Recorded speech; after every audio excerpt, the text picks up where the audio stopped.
All right, another video here. Like many, I was a big NASCAR fan. We watched it a long time. Long as I can remember.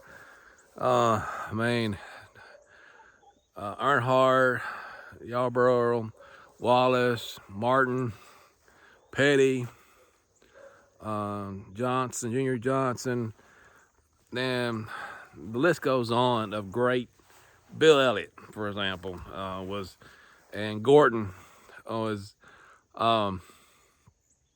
well, fast forward later, when Earnhardt died, my favorite driver, he's my favorite driver of all time, all will be, him and his son Junior. So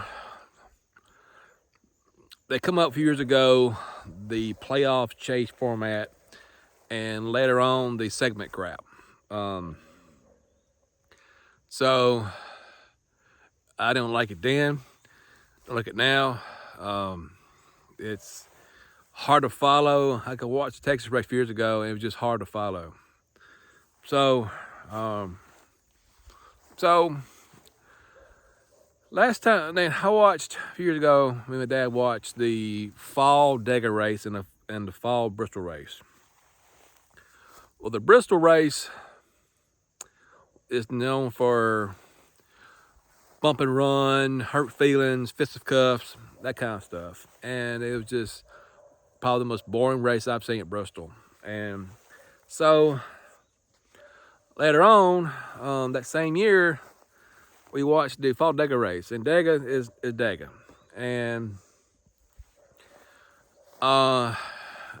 there was 11 cars left on the track. Really ain't enough for a draft, per se. 11 cars out on the track. And, well, so they come up with this, like I say, this chase format playoff, a 10-race shootout to see who is going to be standing at the end. And I get it. They're trying to compete with football. They ain't going to compete with football. I mean, a lot of people watch their NFL football. I ain't watched it, but some people do. That reason why they did that, because Matt Kenseth was the last winner pre-chase. He won a race in March or February or March, I think it was, and consistent all year. Now, there's a lot going on. I mean, you got to keep your nose clean for 26 races to have a chance being a chase. I mean, you got, and I don't know. A guy that wins the regular season championship may not be involved in the final four. You could have one or two bad races, and you're done. I think it should be a 36 race, like it should be. Maybe sweeten the pot a little bit. I mean, that's my take.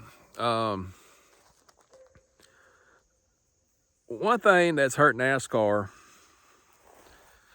and they seem to can't get it, they've gotten away from what got them to the promised land.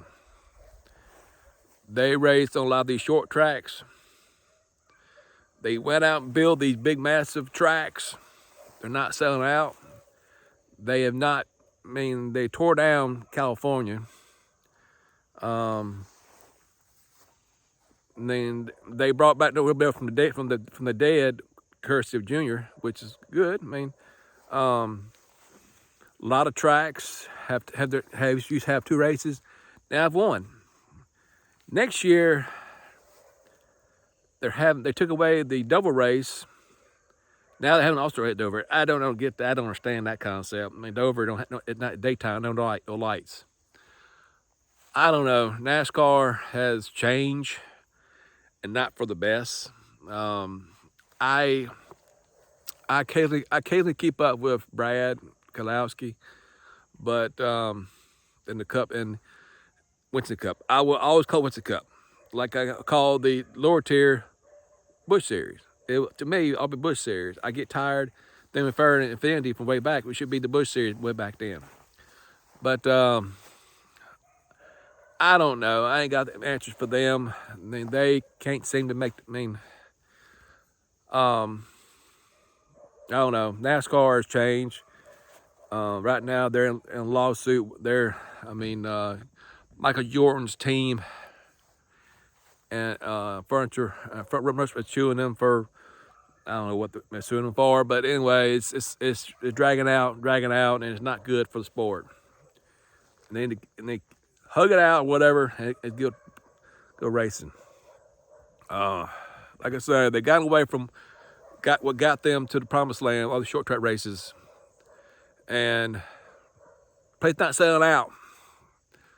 I mean, it's I don't know. It's just they can't figure it out, and I hope that some of these like Junior and them will tell them, hey, this is what you need to do, and hope that they'll listen to them.